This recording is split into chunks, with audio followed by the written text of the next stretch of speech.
What is up, everyone? Welcome back to another episode of the Fantasy Fellow Show. My name's Kyle. Tonight, Friday evening, January 13th. It's a Friday, so Friday the 13th.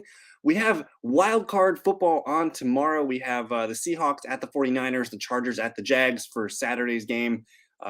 We have 3 games on Sunday and 1 on Monday night. In this video, I'm going to go over all the games. If you want to click through, I did put timestamps in there if you guys want to click through and check out each individual game. But what we're going to do in this video is we're going to open up the DraftKings Sportsbook. We'll take a peek at all the props and kind of just see how Vegas is expecting this game to go.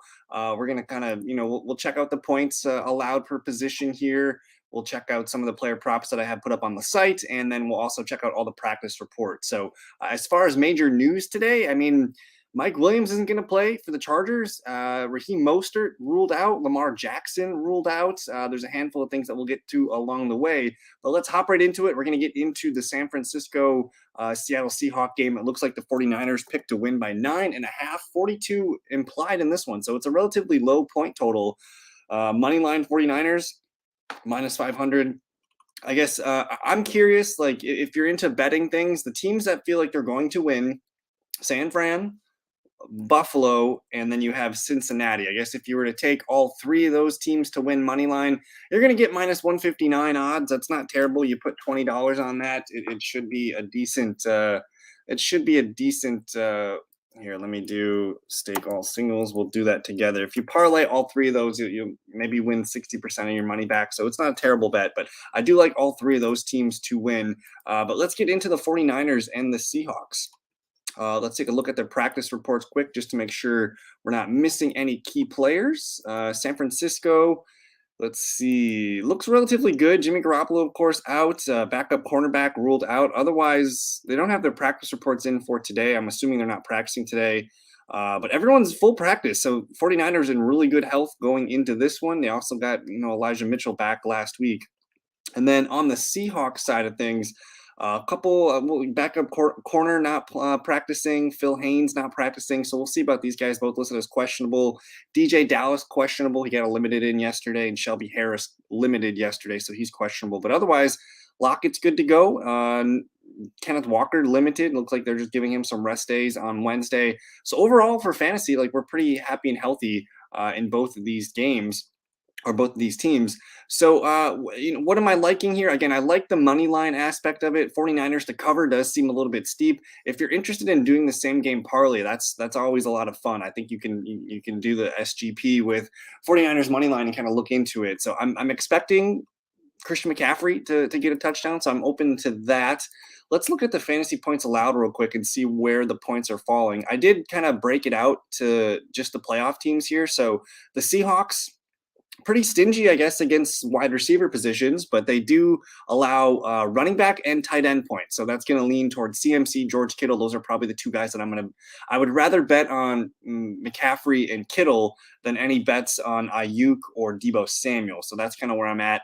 And then Purdy, he's going to be good around that 16 fantasy points. We'll see if he can hit his 2 touchdowns, but let's kind of continue to click through here. So if McCaffrey's kind of like the free square touchdown, if you were to put 20 on him at minus 145, it's going to pay out almost $14 back. So I don't mind McCaffrey here. I think he's going to be the big piece that they use to move the ball. And then Kittle, I would rather trust George Kittle over Deebo and Ayuk. I know Ayuk's been really good lately, the last month and a half or so since Purdy took over. But as far as touchdown props, I'm probably not going to go with Deebo or Ayuk. I'm going to look at their other props.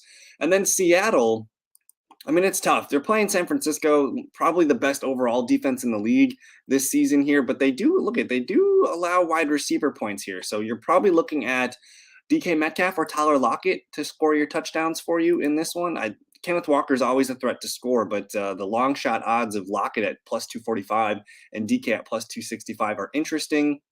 Let's actually look at, I want to look at the individual rushing and receiving props here. As far as rushing goes, you got CMC at 73.5. I think the presence of Elijah Mitchell, like, his line has been moving. When I looked at it earlier today, I think it was like 35.5. So people are leaning into Elijah Mitchell and moving his numbers up higher. So I do like Mitchell a lot. So I'm not sure I love the CMC rushing yards.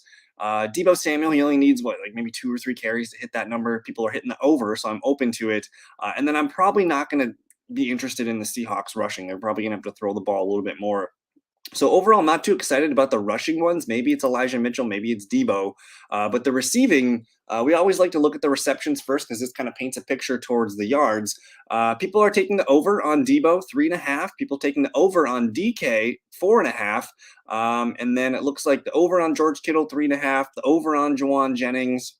People taking the under on Kenneth Walker, the over on Noah Fant, and the over on Tyler Lockett. So let's look at Lockett and Metcalf. If they're both going to have 5 catches. That's what these numbers are telling us.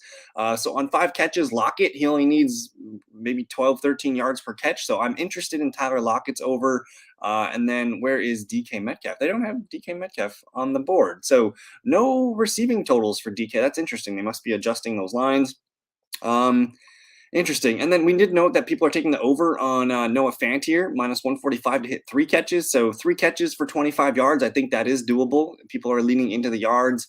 Overall, though, there's really nothing that's sticking out in the yards department. I'm kind of liking Christian McCaffrey. People did take the over on 4.5. So if he gets his 5 catches, that's probably where I'm going to bet on Christian McCaffrey as well as a touchdown.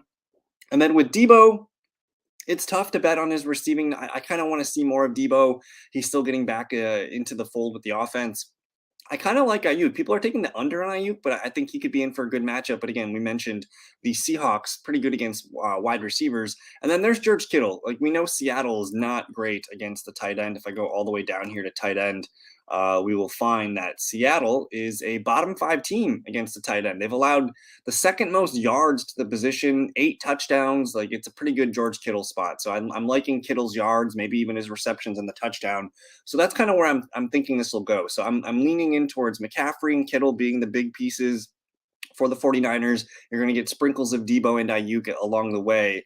And then on the Seahawks side of things, I think I like DK and Tyler Lockett. So if I'm liking those guys, maybe we should look at Geno's numbers here. They have Geno plus 185 to throw 2 touchdowns. People are smashing the under. No surprise there. And then with Purdy, people are taking the under on Purdy. And I'm pretty sure he's been throwing 2 touchdowns per game over the last handful of weeks. Maybe not week 18, but he has been playing very well. So maybe I'm interested in the 1.5. Passing yards, I'm probably not interested in Purdy's, but maybe Geno, because we expect them to have to throw the ball. I'm curious if they're going to have enough passing attempts to get it done. And then I really like these alternate passing yards. So for Purdy, I mean, if you could, same game parlay some of these numbers, you take the minus 275 and you take the 200 yards and you put that with a 49ers money line. That's always very interesting. You take the 200 yards plus for Geno and put that with the 49ers money line. I think that could be very fruitful. Maybe take the Geno interception. He's at 0.5. But yeah, that's kind of where we're at. I do think the 49ers should win. I don't know if by 9.5, though. Like, it wouldn't be surprised if the Seahawks sneak one in and maybe lose by 7 to 8 points at the end of it. But I'm liking San Francisco. I'm going to have them moving on. And that covers the 49ers and the Seahawks. Let's move on to the next Saturday game. We'll go over the practice reports for the Chargers and the Jags. Let's look at Jacksonville real quick. Overall, everyone's good to go. No stars are going to be missing this game for Jacksonville. It looks like just a couple questionable tags, but it's good to see everybody practicing. On the Chargers side, of course, we know Mike Williams has been ruled out, but everybody else, full practice. So relatively healthy. They're going to get their stud offensive lineman back next week if they're able to move on with Rashawn Slater. So we'll see a lot on the line for the Chargers in this one as they could get healthier going into next week. Fantasy points allowed. Let's look and see what's cooking here. In terms of total points allowed, the Jags, they ranked 25th, so it's a good matchup for the Chargers offense. They're green against quarterback, running back, and tight end. Slightly stingy against wide receivers, but we're going to lean into Keenan Allen anyways. And the Chargers defense, one of the better units this year, red against everything except the running back. So we're going to like ETN in this one. And we'll see if Trevor Lawrence can overcome a tough matchup. But anyways, this one's kind of a coin flip. It was interesting that it was about it was a 1-point spread all week long in terms of, I guess, in favor of the Chargers. It's moved to 2.5 for the Chargers. So I do think the Chargers are very likely to win the game. I think in that case, I'll just take the money line at minus 140. Maybe they only win by 1 or 2 points at the end of it. But I'm feeling I don't know. This one could go either way. If you're betting a money line, I think I'm gonna take the Chargers. If you think the Jags are gonna win, I think you take the spread. Just take them to cover the spread and try and pair that with some other bets. But in terms of touchdown scores, you probably got to go with Austin Eckler. If Justin Herbert's going to throw 1 or 2 touchdowns, you got to think Keenan Allen's definitely in play. I do like Travis Etienne to score. I think he's probably, if I'm going to take one Jag to score, it's probably going to be Travis Etienne. But Christian Kirk's been playing really well. I know the Chargers are pretty good against the slot receiver, though, so maybe it's a Zay game. I'm not quite sure. Josh Palmer's numbers increased significantly with no Mike Williams. But I think overall, I mean, keep in mind, you got 2 young QBs, their first ever playoff game. Maybe this is a game that doesn't have a lot of points. I'm not quite sure. But either way, Eckler, ETN, and Keenan Allen, those are the names that I'm riding with. If you're feeling frisky and risky, go with Zay Jones or Christian Kirk to score the touchdown for Trevor Lawrence. Let's look at the passing props real quick. People are taking the over on Justin Herbert, 1.5 touchdowns, and people are taking the over slightly on Trevor Lawrence. So they're kind of giving both guys 2 touchdowns. So that should make you excited about Keenan Allen and maybe one of those Jags receivers or Evan Ingram. Passing yards, they got Herbert up here at almost 280. Trevor Lawrence about 245. I don't feel great either way. If there's one, I'm probably going to go with Justin Herbert to hit his yards because we know that they don't run the ball. So if you're feeling that, I think that's kind of where it's at. I do like the alternate passing yards as well. I mean, you could. One of my favorite things to do is you hit that same game parlay button. You're going to get some more options. But taking Herbert over 250 and putting that with a couple other bets makes a lot of sense. And then I think Trevor Lawrence alternate passing yards. You take the 200 and you put that with another bet. But otherwise, completions. I'm not a big better on completions attempts. Herbert's probably going to throw the ball more than 30, 38 times. So I think that's an interesting one. I would expect both quarterbacks to maybe turn the ball over in this game. We know Herbert has been good for almost a turnover every game this year. Trevor Lawrence, he does kind of make some errant throws every now and then. So I think both Herbert and Lawrence interceptions are in play. I'm not interested in passing and rushing yards. Both guys haven't been running the ball much. Looking at the rushing receiving props in this one, I'm not going to bother with Eckler and his rushing yards. I think he has been running the ball better of late, but I just don't have any confidence in the Chargers running the ball and getting a lot of volume for him. So maybe you take the under there. I do like ETN. I think he's going to rack up the touches in this one. That's going to be how the Jags try to control this game. So for ETN to maybe hit 15 to 20, like he's going to need 15 to 18 carries to hit this number. So if you're feeling that, the Jags can control this with their offensive running game. Maybe 76.5 is a low enough number for you. I do like a handful of the receiving yards, but let's look. I always like to look at the receptions first because these paint a picture here.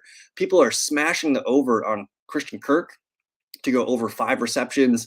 People taking the under on DeAndre Carter. I think that's interesting. With no Mike Williams, he's going to be on the field more, but people still taking the under. The under on Evan Ingram, I think 4.5 is a little high. He's probably in the 3 or 4 catch range for me. Gerald Everett, people taking the under. Josh Palmer, people taking the under 4.5. That's a little high as well. But people are smashing the over on Keenan Allen. I think that's going to be the one where we're going to like Keenan Allen's yards probably. And then you got Zay Jones down here. People are taking the over 4.5. I'm less excited. I've been a Christian Kirk guy all year. I'm less excited about Christian Kirk in this game. I think it's a Zay Jones game because the Chargers do play pretty well against slot receivers over the years. So maybe it's Zay Jones. I'm not really having a great read on this, but it does feel like if I'm going to bet on a Jags receiver, it's probably Zay. And then Christian Kirk, maybe he gets in the end zone or something like that. But looking at the receiving yards, people are taking Keenan Allen here. Keenan Allen's up at 81.5. I think if he gets his 7 catches, he's going to be right there. So I don't mind Keenan Allen over his receptions and over on his yards. He's going to be the big mover for them. Probably take Austin Eckler to hit his number as well. No Mike Williams means they're going to be putting more attention towards Austin Eckler. And then look at Christian Kirk, 57.5. Zay Jones, 50.5. I'm probably just going to take that 50. I feel solid about that. And then nothing else is really sticking out here. ETN's a low number of 15.5. But again, I kind of like his rushing totals. Maybe because both guys are dual threats, maybe you just end up taking the receiving and rushing here. They do have some alternates here for these guys here. So I'm going to Eckler's going to get over 75 yards. I think the 100 is the big question. With ETN, he's going to get he's clearly going to get over 50 yards, but I think the 100-yard and the 7, maybe you take the 75 there on ETN, and then you pair that with some other bets. But either way, that's kind of where we're standing. This is going to be an even game. I think it really matters is if Herbert can get into a rhythm and kind of force the issue, that's going to make the Jags have to play comeback. But Jacksonville destroyed these guys earlier in the year, so I would not be surprised if the Jags take this one again.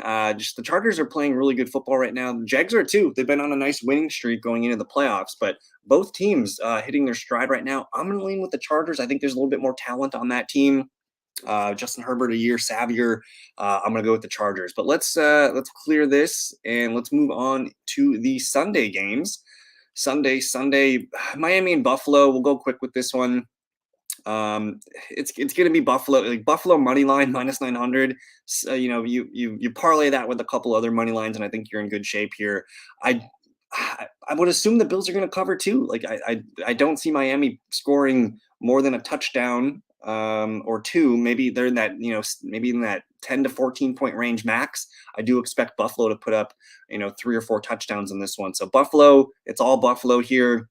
You probably got to be looking at that Stephon Diggs touchdown, Josh Allen rushing touchdown in the playoffs. It does make sense.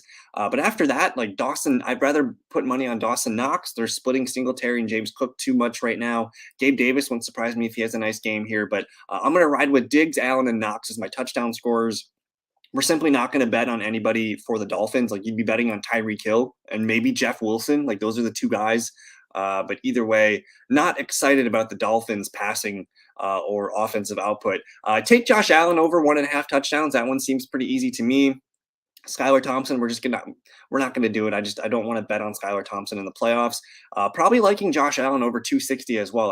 I'm expecting good things from the Buffalo offense in this one. The alternate yards are pretty simple. He only needs 250 to hit that -175. So I did put in the player prop. I did put a prop lock, and it was a same game parlay, and I got it up to +175. If you take Buffalo money line, Bills over 19.5, Dolphins under 21.5, Josh Allen over 230, and Stephon Diggs over 65, that's going to get you 175. And I think the probability of these all happening for you are pretty good. So lean into Josh Allen, lean into Stephon Diggs. Let's look at those individual rushing and receiving numbers here. The rushing between Singletary and James Cook, it's kind of a coin flip to me. It's like I'm not going to touch it. If you're feeling, ballsy with James Cook, I think he's the hotter hand right now. I wouldn't mind going with him. Actually, I don't mind Jeff Wilson, but up at 60.5, like he's going to need 12 to 15 carries to hit that number. So I'm probably not taking any of these rushing props here. Josh Allen at 49.5, that does seem a little high, and people are taking the over. So maybe I'm into the under here. Let's look at those receptions. People taking the over on James Cook to hit 2. I don't mind that. Also taking the over on Devin Singletary. Very interesting. Jalen Waddle, people taking the over on him 3.5. Over on Mike Gesicki. The under on Stephon Diggs. Interesting. They have him at 6.5, and people are kind of smashing the under here. And then Sherfield, Tyreek Hill under 5. I'm not really feeling too much of the Dolphins bets right now. I guess Waddle's pretty low at 3.5, so that one does make the most sense for the Dolphins. And again, on the Bills side, like I'm not afraid of Diggs 6.5. It's playoff football time, so I think at this point though I might be more interested in the Diggs touchdown. The Josh Allen overs. I think this game's all going to be about Josh Allen. So take Josh over 1.5 touchdowns. Take him over the yards. That's kind of where I'm leaning in this one. And then, look at the alternate rushings. If you guys go to tap the SGP button here, it's going to load up a bunch of things for you, and they're pretty nice. If you come down here, you can pick the Bills score. There's their over and their unders on here. Take them to score, over, 23.5. I think they're going to easily put up 24 points in this one. So that's not a bad number right there, the 23.5 over. And then the Dolphins, you could take some low-hanging fruit of them going over, but I think it's safer to say that they're not going to score. I think they're going to be under 21 points, and maybe that 21.5 is right there for you. And then down here is where you can get all those alternate passing yards. So Josh Allen, you take the 230 plus, and you put that with a couple other things, and that's where you're having fun. But it's going to be Buffalo ugly in this one. I don't think this one's going to be very enjoyable to watch from a football standpoint, unless you like blowouts. But I'm leaning Buffalo heavily in this one. Let's move on to the Giants and the Minnesota Vikings. This one is a really good one. It kind of is similar to the Jacksonville Jags and the Chargers. This one could go either way. In terms of the spread, Vikings by 3. Money line, 155 here for the Vikings. If you're feeling the Giants are going to win, you take the spread here. I think you take the +3 at -115. If you're feeling the Vikings, I think you take the money line at -155 because this game is going to be tight. It was a 3-point game earlier in the year in late December. So for me, I don't really have a preference call on this one. Minnesota hosted them in mid-December, I believe it was, and it was a 3-point game, 24-27. I kind of like the Giants on this one. I think I think they are playing well. They're disciplined, and they're going to ride Saquon Barkley. And Daniel Jones has been playing a lot better than people ever expected. So as far as touchdown scores, Saquon Barkley and Dalvin Cook and Justin Jefferson, those are probably the only three guys that I'm going to bet on. If you're feeling frisky, of course, TJ Hawkinson and KJ Osborne have been playing very consistently lately. But I think for touchdowns, just Barkley, Dalvin Cook, Justin Jefferson, take the it's +105 for Justin Jefferson in the playoffs. I think that's a really good one. Good evening to Justin. We're just reviewing all the wild card games for the weekend here. Already covered the first three. We're on to the Giants and the Vikings here. Just looking at things a little bit differently in the DraftKings sportsbook here. Individual touchdown scores. It's going to be Justin Jefferson in this one, and we rarely get to see him at plus odds for a touchdown. So that's probably the one that makes the most sense for me from individual touchdown bets.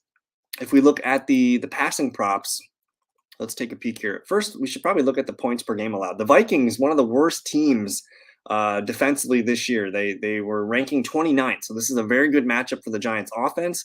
They are red against tight end, but everywhere else is in fair play here. So maybe the Giants receivers and Daniel Jones, if you guys are playing DraftKings lineups here, maybe Daniel Jones is the guy to own here. And then with the Giants, they are stingy enough. They rank 20th here. Not green, not really over red about anything. They're just a slightly average defense here. So nothing really sticks out for the Vikings offense.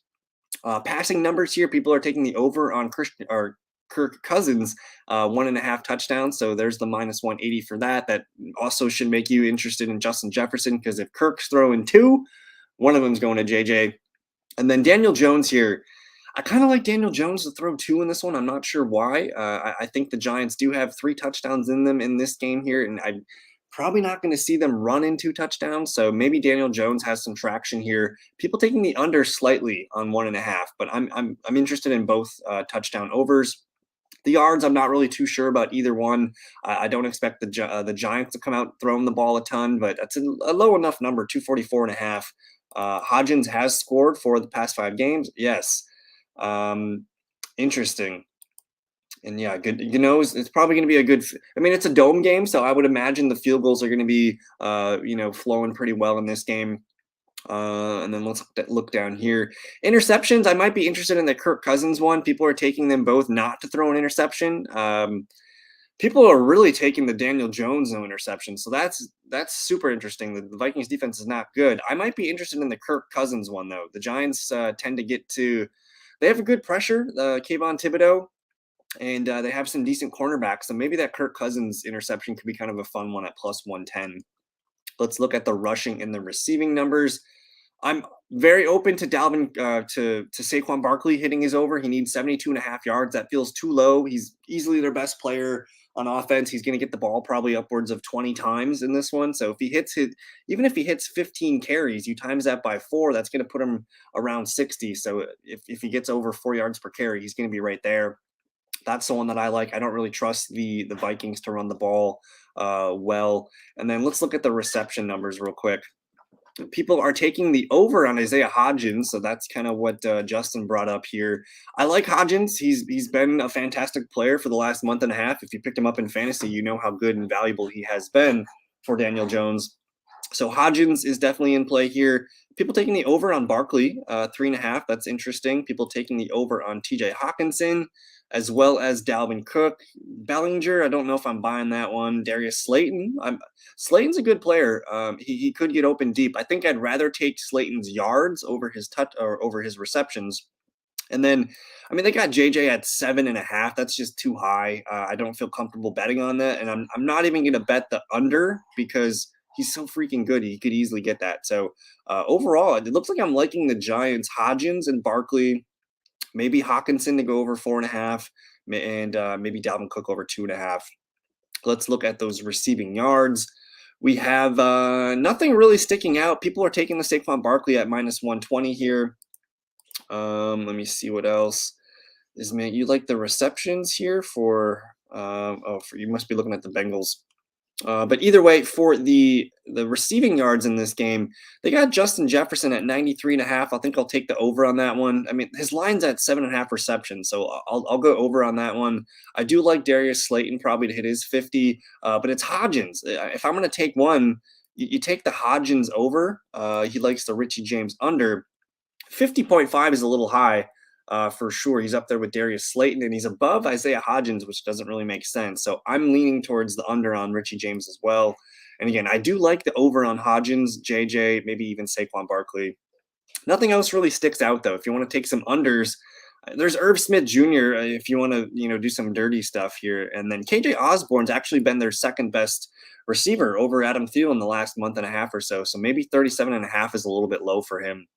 But either way, it's going to be a fun game. I think it's more of it's kind of a coin flip. This game could go either way. I kind of like the Giants' momentum. It's going to come down to, does Kirk Cousins turn the ball over? If he's getting sacked and pressured and making some mistakes, Giants are going to win the game. And it is a home game for the Vikings. It's going to be a loud stadium. I'm going to lean Vikings win, but I think the Giants end up covering in that scenario. So we'll go with that. And then, yeah, if you're new to DraftKings, hit that SGP button right up here. You're going to get some fun stuff to look at. But let's move on to the final nightcap on Sunday, the Bengals and the Ravens. It's all Bengals in this one. Take the Bengals money line. Money line that with San Francisco and Buffalo, and you'll have a good time. You'll get some free money there. Fully expect the Bengals to move on in this one. Probably even take them over their 8.5. I just don't have a lot of trust in the Ravens offense without Lamar Jackson. Touchdowns, I think the Ravens are going to get at least 3 of them. I'll probably give them 3 touchdowns and 2 field goals, something like that in the 27-point range. Take Mixon to score. Take Jamar Chase. And then Higgins is plus 155, so that's kind of a fun one. We have found, if you've watched my stuff before, we have figured out that if you were to say you put 20 on Jamar Chase and you put 20 on T. Higgins, you only need one of these guys to score, and you're basically going to wash. If both guys score, though, that's where you win big. So it's kind of like a free bet. You're basically saying, hey, if Jamar Chase and T. Higgins score, I'm going to cash in. If only one of them score, it's a free bet. You're going to end up winning $1 at the minimum. And if Higgins scores and Jamar Chase doesn't, then you're going to come out even well ahead. So this is kind of one of my favorite free money bets, where you take Jamar Chase separately to score a touchdown and put that same price amount on T. Higgins. And if one of them scores, you're going to come out ahead either way. So that's one of my favorite things to do. I'm not betting on a Raven to score a touchdown. Stick with Mixon, Chase, and Higgins. If you're feeling extra dirty, I suppose you could take Tyler Boyd.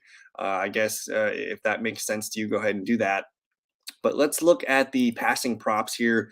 Joe Burrow getting destroyed here at 1.5 over. I think that's in play. If you want to same game parlay that with the Bengals money line, I think that's fine. Not interested in Tyler Huntley bets. Not interested in Tyler Huntley bets at all. Joe Burrow 270.5. I feel like he can hit this, but I'm worried that they're gonna be running it. And yep, it's one of the easiest things to do. Even if you want to put $5 down on Chase and then 5 on Higgins, it's gonna work. On Prize Picks, Chase or Higgins to score a touchdown in the first half, over under. It's probably going to be Higgins has been scoring early this year, so it wouldn't surprise me if it's Higgins. But I kind of like Jamar Chase. I think Jamar Chase is gonna break out this playoff, as he's finally kind of getting healthy over that hip injury. Interceptions, you could take a Tyler Huntley one. People are taking the over there on Tyler Huntley over half an interception, so I like that. Otherwise, I'm kind of staying away. I think the Burrow touchdowns are the one in play. I'm slightly unsure on the yards, but I do think he's going to hit it at one point. Oh, it can be both? Oh, then yeah, take the over. One of those guys will score. That's a free one. The rushing yards, I think you got to take Joe Mixon. 54.5 is too low for Mixon. He's going to get the ball probably 15 times in this one. So that one, 54.5, I'm taking that. If you hit the alternate tab on the SGP, you're probably going to get some fun numbers to look at as well.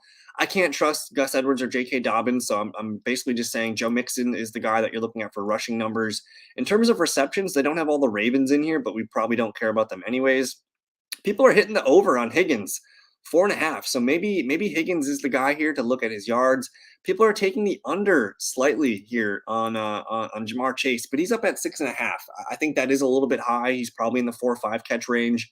But their yards for Higgins and Chase, they got Jamar at 77 and Higgins at 61.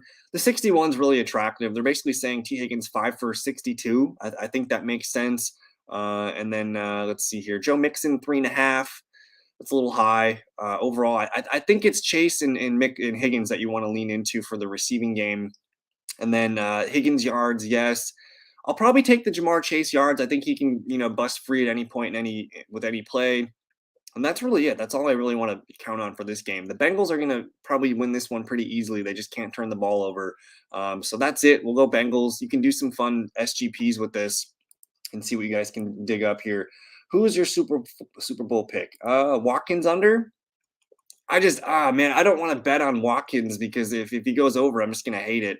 But he's up there at 15.5. That's lately one catch for him. I think that's in the range of his outcome. So for me, I don't love to take people's unders. I'm more of I'd rather see people achieve. And it wouldn't surprise me, again, with their injuries to wide receiver, it wouldn't surprise me if Watkins has a couple catches. But Super Bowl pick, we'll do that at the end. We got one more game to cover here. We're going to go over the Buccaneers and the Cowboys here. And again, this is another coin flip weekend game for me. The Cowboys by 2.5, but I think Tampa Bay at home, man, that's going to give them a run. I actually like Tampa Bay money line plus 2.5 because Bucks lose by 1 or 2 and you still cover. And I think they're going to be pesky in this one. So I'm interested in Bucks 2.5. Touchdown scores. Bucks defense is still really good, guys. I know they're kind of middle of the road here, but they got a bright red against the running back here. So you can start running backs on them, but it's just you can't expect a big day. But Pollard and Zeke, both these guys, and again, these guys are kind of in the same boat as the receiver bets that we were talking about. If you put the same amount, say you put 20 on Tony Pollard to score and 20 on Ezekiel Elliott, you only need one of them to score. And if both score, you get the big bucks. So it's kind of a free bet. If one of them scores, you get your money back. And if both score, you can celebrate. So I like that aspect of it. Tony Pollard and Ezekiel Elliott, take them both separately to score. You could do the same thing with Mike Evans and Chris Godwin, honestly. And it wouldn't surprise me if both guys score, both at plus 160 and plus 180. This one's really juicy. If Godwin's if Evans scores on a $20 bet, you're going to cash out 52. If Godwin scores, you're going to cash out 56. So that one's really nice because if one of them scores, you're still going to the minimum you make is $12, with the max being upwards of $108 on a $40 bet. So look into this is a really fun thing to look into, guys. Take 2 players on the same team with plus odds, and you're probably going to end up having a good time. As far as the Cowboys, I do like CeeDee Lamb. It is a tough matchup here, but CeeDee Lamb's been so good this year. He's probably the one guy that I'm going to bet on. So I think you lean into Pollard, Elliott, and CeeDee Lamb. I can't really trust Dalton Schultz or Michael Gallup in this one. Let's look at some of the yardage props, rushing, receiving numbers here. Justin likes the Pollard and the Zeke yards. I'm a little bit torn on that because, again, the Bucs defense is pretty good against the running back. If I'm going to take one, I'm taking Tony Pollard because he's more elusive. I think I'm going to take the under on Ezekiel Elliott. He's going to basically need, for Elliott to hit that number, he's going to need probably almost 13, 14, 15 carries, whereas Pollard, he can do this in maybe 10 carries. So I think Pollard's the safer yardage man. I do like the Julio yards call, but I want to look at receptions first. People taking the over on CeeDee Lamb at 5.5. People taking the under on Godwin, but he's up there pretty high at 7.5. People taking the over on Evans. That one's interesting. Evans at 4.5. I think I'm open to that. People taking the over on Gallup, the under on Fournette, the under on Schultz, and the under on the over on K. Dotton. Interesting. I would say nothing really sticks out for me in this one. I think Godwin's up there a little too high with 7.5. I do like Mike Evans, and then I do like CeeDee Lamb. So I'm going to say Lamb and Evans are over on the receptions for me. In terms of yards, if we're liking Mike Evans to hit his over 4.5, you got to like 63.5. I'm going to say, man, like if Godwin's at 7.5, take the over on a 68.5 because those are pretty good yards per catch numbers. So I think Yeah, so it was back. Yeah, so that people must have been hitting it 68.5. Like, ignore his receptions, go after his yards. I think that's a really juicy spot for him. Otherwise, CeeDee Lamb 72.5. He needs 6 for 72. I think that's totally doable. That's kind of where I'm leaning here. I think with the Bucks, don't know how they're going to operate with Fournette and Rashad White. I do think Rashad White's been playing well, but so is Leonard Fournette. So these guys are both kind of eating into each other's workload. I like them in fantasy points. I'm not sure if I want to bet on any over unders. So I'm leaning with the Bucks passing game, and I'm going to lean on CeeDee Lamb and Tony Pollard. I think in this game so far. Let's look at those passing numbers. I'm going to take Tom Brady over 2 passing touchdowns. That one's a pretty easy one for me. Again, we mentioned that Mike Evans and Chris Godwin bet where you guys can basically get a free $12 if you bet on both of them. And then take that Tom Brady. I'm going to take Tom Brady over because I think if the Cowboys are winning, Tom Brady needs to throw the ball, and if the Bucks are winning, it's because of Tom Brady throwing the ball. So that's kind of where I'm leaning. Julio not up. Maybe they're waiting on his practice reports from today or yesterday.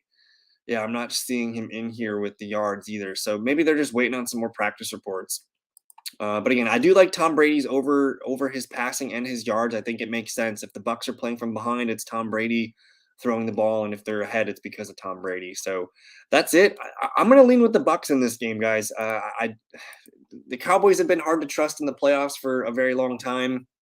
Bucks and Tom Brady. Tom Brady's never lost to the Cowboys. He's looking to go 8-0. So it's quite interesting to see Tom Brady with a struggling team coming in here, but it's at home. I think you take Tampa Bay to cover. Do the cover, not the money line. Yards over passing attempts. I prefer the yards. Yeah, Tampa Bay money line is the easy call. And then if I'm picking Super Bowl here, so this weekend I'm taking San Francisco in the NFC. I'm gonna take the Giants, I think, and I'm gonna take what's the other NFC? I'm gonna take Tampa Bay. In the AFC this weekend, I'm gonna go Chargers, Buffalo, Cincinnati. So next weekend in the AFC, it's gonna be Chargers versus Kansas City. Chargers will give them a run. I'm going to go Kansas City, and then Buffalo, Cincinnati. It's going to be the game that we were supposed to get on that Monday Night Football. DeMar Hamlin, it's going to be the rematch here. So that game is going to be super mad hyped. I think you kind of got to go Buffalo at home in that one. So you're going to get Buffalo, Kansas City in the AFC. Let's set up the NFC side. You're going to get San Francisco versus Tampa Bay. And then I'm setting up Philadelphia versus the Giants. I'm going to go Philadelphia in that one. And then San Francisco over Tampa Bay. That one's pretty easy call. So I guess I got both 1s and 2s in the conference championships. I'm going to go San Francisco over Philly. And then I'm going to go Buffalo over Kansas City. So I'm looking at a 2-seed Super Bowl, Buffalo versus San Francisco. I'm going Buffalo. You got to root for Buffalo. I think they have so much to play for. Josh Allen hitting his prime right now.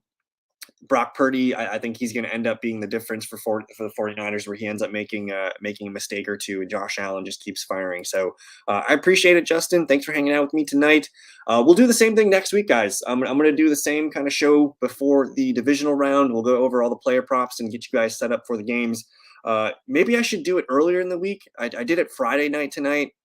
Probably should have did it on Thursday so there's more time for people to digest it. But either way, enjoy the wild card weekend, guys. Let's go Buffalo. You could throw some money on Buffalo to win it. I think it's going to be a fun team to watch. But, man, they have a tough – they're going to have to beat Cincinnati and then Kansas City to get to the Super Bowl. That's tough. So they arguably have the toughest route to the Super Bowl, I guess, as the Bengals do too. So we'll see. But either way, it does feel like the AFC is going to get it. I think you could argue Kansas City, Buffalo, and Cincinnati. Those have been the top 3 teams all year. And basically it's Philadelphia and San Francisco on that side. So I don't really trust that NFC side. But either way, enjoy the wild card weekend, guys. We'll see you in a future video. Thank you so much for your time. Have a good one. Peace.